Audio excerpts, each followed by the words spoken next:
Good morning, students. Today we will be seeing about the 12 principles of animation. So the first principle is squash and stretch. So when we are talking about the 12 principles of animation, squash and stretch are considered as the most important ones. If you're looking to add gravity, mass, weight, and flexibility to your animated character and object, then squash and stretch is the best anticipation for that application for it.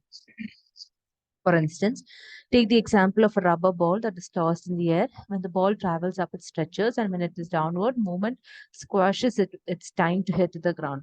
You must keep the object volume consistent. Whenever you try to stretch something, it becomes thinner as the stretch increases, and when you squash something, it needs to get wider.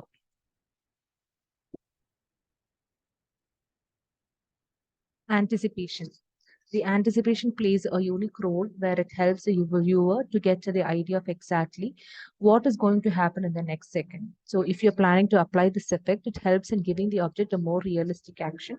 Let's take an example of that you are trying to jump in without bending your knees or even throwing a ball without pulling the first arm back.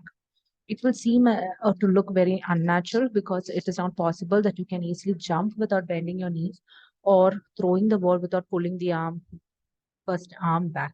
So just think once that if you are making an animation video, not adding a flicker of anticipation in it, so to make your motion seem awkward and lifeless. Staging.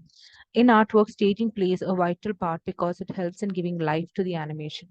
The staging grabs the attention of the audience and draws importance towards what is important within the scene.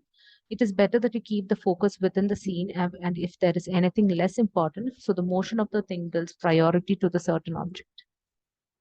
Straight ahead action and pose to pose. For handling the drawing animation, there are two best approaches, straight ahead and pose to pose. In straight ahead action, you need to draw the animation frame by frame, whereas if you're looking for realistic moments and fluids, then straight ahead action can be the best choice for you. In pose to pose technique, you draw the beginning frame and end frame and some of the key frames that are in between. Once you are done, you go back and complete the remaining ones. Follow through and overlapping. Sometimes you see that when an object is in motion, it suddenly becomes standstill. The parts of the object stop at different rates. If the object moving, not every part of the object moves at the same rate.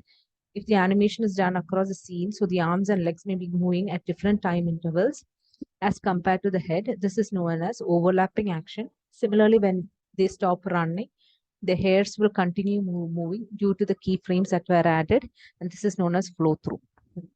Slow in and slow out. The way to understand the concepts of slow in and slow out is to take the example of a car. When the car starts and stops, the car will start moving slowly and then it will gain momentum and speed up afterward. The action will happen in the backward motion when you stop the car by applying brakes. To add these effects, can be easily achieved by adding more frames in the beginning and end of the sequence that is especially made on the action arc. While working on animation, you must keep in focus of laws of physics. Take an object and follow the arc or a path while moving. Your animation should follow that arc so that you may obtain a good result. Secondary action. For building support for the main action that is going within a scene, you need to use the secondary actions. For example, see the subtle movement of the characters where when it's walking or even the facial expressions or the secondary object that is connected with the first object. Timing. We need to return to the principles of physics for this animation concept.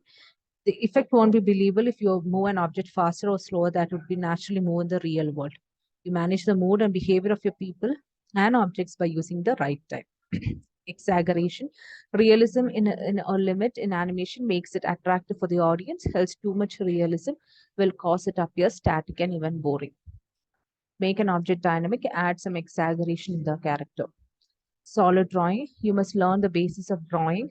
The knowing includes how you can draw a three-dimensional space such as anatomy, weight, volume, light, and shadows.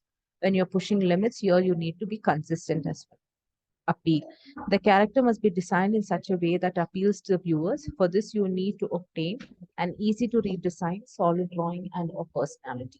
Although there are different animation styles, you need to see the importance of the appeal as well. Thank you.